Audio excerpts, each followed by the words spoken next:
Hey everyone, so One Piece chapter 1056 just came out, and this was a really great chapter for wrapping up the arc. We got a lot of funny interactions, we got some interesting plot points set up for the future of the story, and we got one really huge reveal as to what's been going on in the outside world. And let me just say right now, I think a lot of us are definitely looking forward to a few chapters down the line once we've actually exited Wano and the arc has ended, where we get those big world building chapters, probably several back-to-back, where Oda's just focusing on all of the crazy stuff that's been supposedly happening in the bigger world for the last, 2-3 weeks. So we're gonna get to that obviously in a little bit, but talking just about what's been happening in Wano as we're closing the story, I like that we're getting little, comedy bits basically in the wake of, obviously the big war, but also them having gotten past, I suppose, Ashura Doji, Izzo's debts and everything like that. I thought the Shinobu finally getting back to her prime was pretty damn funny, just because she's been hyping it up for so long to these guys and none of them believe her, and now they find out that she's actually the real deal.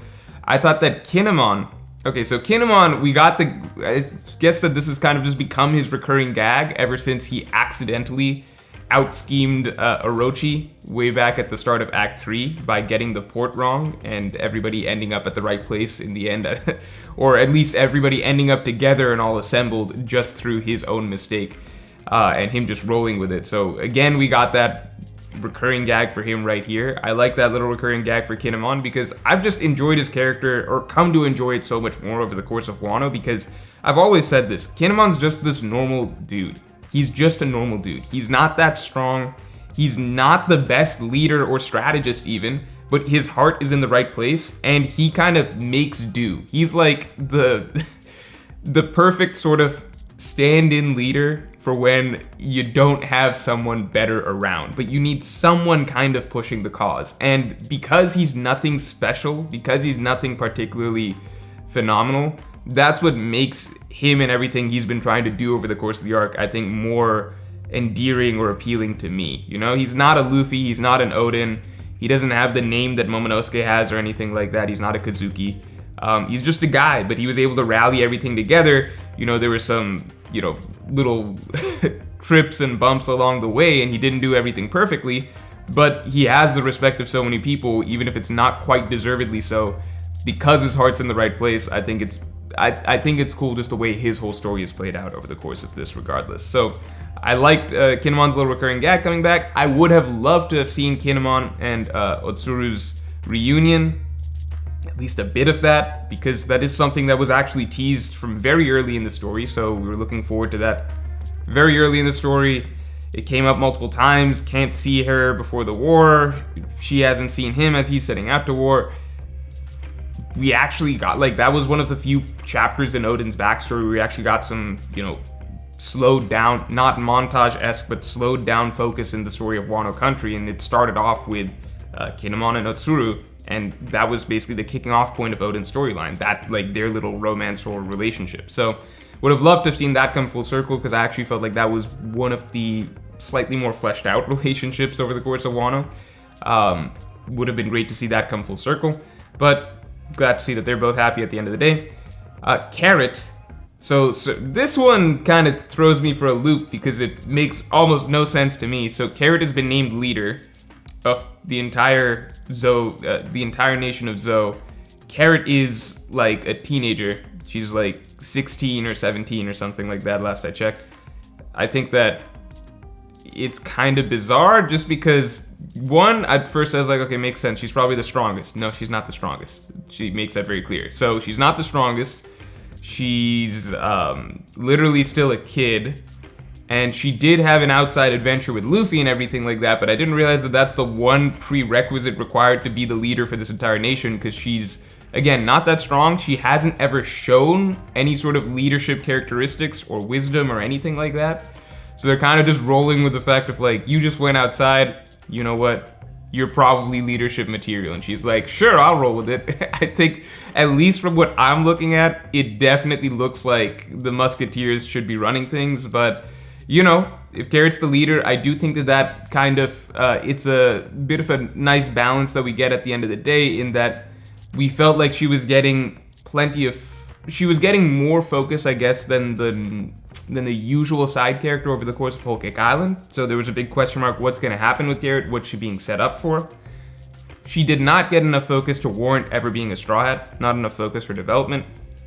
But at the same time, she probably got a bit too much to just be like, okay, well, we're just not going to talk about Carrot from here on out. So I guess being made the leader of Zoe is a nice little middle ground where she does have a somewhat important role to play, and we're going to be seeing her again over the course of the story, but not so important that, you know, she's going to be like a main character running with the crew from here on out.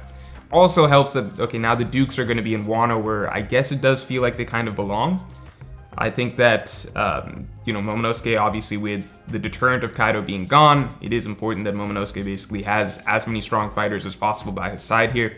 It is also interesting that they acknowledge, you know, that Kaido was a major deterrent, just because that's how they used to talk about Ryuma, right? Like, the legend of Ryuma was basically what made Wano such an intimidating place in the first place, right? And Ryuma was the biggest hero of Wano. Kaido was probably the greatest villain of Wano, but he served the same purpose, which is warding off potential enemies. So it'll be interesting to see how they're going to deal with that going forward. Momonosuke wanted to, you know, we saw his observation, him seeing the kids running around. That could be interpreted two ways. One, himself as a child, you know, what he's thrown away. I don't think that that's quite it, because the next thing he asks for is Zoro to teach him some sword tricks, right? So the natural assumption is more so that Momonosuke, concerned about the safety and future of Wano, Green Bull had just shown up. Kaido, that big deterrent, has gone away. That's the conversation over the course of this chapter. So Momonosuke is realizing that more and more of the responsibility is going to fall on him as the leader to be able to protect this nation. Now, obviously, the Straw Hats have, I guess we'll find out exactly why they left without saying goodbye. It is, I was about to say it's characteristic of them, but it's actually not, at least not with people that they're very close with, right? So they wanted to say goodbye to Vivi, they just weren't technically allowed to because of the circumstances, but they were able to symbolically do so. So I'm interested as to why they didn't say goodbye to Momo or to Kinemon. I guess we'll be finding out next chapter. Maybe we find out something like it's just too sad for them to do so or something, but that also doesn't feel characteristic of them. So I'm interested to see what the actual reason is. Now, at the shore, we get this fun little interaction between Luffy, Kid, and Law. You see again how Luffy and Kid just pick the same the same island. Like, Luffy and Kid's little rivalry, I wish it was just fleshed out a bit more over the course of this arc, because Luffy really did leave him in the dust, as Luffy reminds him he's an emperor and Kid's not. Really not even close as far as, you know, things, as far as I'm concerned, or as far as the outside world is likely concerned. They both pick the same island. As we know, the needle shakes more as it points to a more dangerous island, so that's likely the reason that they picked it, because Law goes with a strategic choice. He says that they just randomly picked it based on, you know, just a random impulse, but then it's clarified that, like, look, each island is dangerous, which implies to me that Luffy and Kid probably just both picked the same island because they both picked the island that's going to be shaking the most. So that's pretty, I don't know, that's pretty funny, matches kind of the dynamics of that little trio. I do like that little trio and the way that they interact with each other, for sure. I think the more that we get out of Kid's character, the more fun it's going to be in the future getting to see Kid interact with Luffy and Law again. Because again, at the moment, Law is still a very fleshed out character. Kid, we've gotten bits and pieces of him, so we get his personality. But once he's a fully fleshed out, you know, a character that we probably understand and empathize with more, the same way we do with Luffy and Law, obviously, I think that that's going to make these interactions even more fun to see. And it looks like we're set up to get that, with Kid finally kind of revealing what his current motivation is and what he's kind of looking to do. So who he's talking about, it's hard to, like, we could throw out some guesses. I thought, like, maybe Sabo, but it doesn't make any sense, right? Man marked by flame. Sabo has the burn mark across his face, but it doesn't make sense to be Sabo, right? Does it? Maybe there's someone I'm totally forgetting right now. Sorry, I just read the chapter, and I haven't really seen comments or anything like that, but Sabo seems like the major character that makes the most sense right now. It would also make sense why they have no leads, because Sabo's current, like, nobody knows where the hell he is right now. But it also makes no real sense, right? Aside from Man Mark, why would Sabo know anything related to the One Piece or anything like that? It's such a random thing. I almost feel like I shouldn't even have mentioned that, because it just makes no sense to me in my brain. But I'm like, Man Marked by Flames, that's the first and only one that I can really think of off the top of my head. So, Kid's looking for someone. interesting. I think the biggest point of interest by far this chapter was the reveal of the actual the actual makeup of Buggy's crew, right? The actual makeup of Buggy's crew. This, talked about this earlier in a couple videos back, which is most likely Mihawk offered his services to Buggy, and that's gonna seem more like a Yonko caliber threat than anything else. Because look, like, I said this before, like, just having a fleet is not gonna make anyone call you an emperor, because the fleet could be wiped out by, I don't know, like 3 Vice Admirals. You could probably Buster Call that, no problem. Like, Buggy's fleet was pathetic.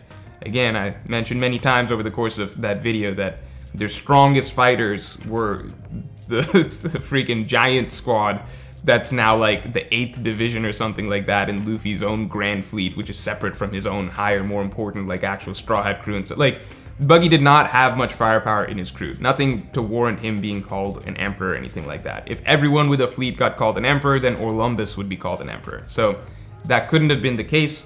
Mihawk joining, now that makes a lot of sense.